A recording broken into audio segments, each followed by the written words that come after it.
Nhiều game thủ yêu thích flex hàng chờ đấu đôi với chiến đội. Trong mùa 14 thành phố công nghệ, đấu trường chân lý có rất nhiều đội hình có những tướng 5 vàng mạnh mẽ tại cấp 8 hoặc 9. Tuy nhiên, những đội hình này thường chỉ có một hoặc nhiều nhất là 2 tướng 5 vàng. Bởi những đội hình có quá nhiều tướng 5 vàng rất khó xây dựng. Bất ngờ là mới đây, cộng đồng game thủ đã lan truyền một đội hình xoay quanh chiến đội với một loạt những tướng 5 vàng khác nhau bao gồm Renekton, Zac, Viego, Garen, Aurora. Về cách sử dụng, đây là đội hình được phát triển từ chiến đội và giai đoạn cuối trận thì kèm thêm Annie cùng các tướng 5 vàng. Còn về cách kiếm tướng 5 vàng, hầu hết đều đang lựa chọn lõi nâng cấp hàng chờ đấu đôi mỗi khi có thể, nhận 2 tướng 5 vàng ngẫu nhiên và 2 bản sao của một trang bị thành phần ngẫu nhiên.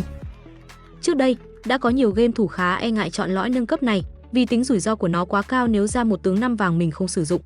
Nhưng với đội hình có đến 4 tướng 5 vàng, đây sẽ là lõi nâng cấp rất phù hợp dành cho người chơi trong meta hiện tại. Đội hình đầy đủ của lối chơi này bao gồm Nidalee, Shyvana, Elise, Annie, Aurora, Renekton, Zac, Viego, Garen.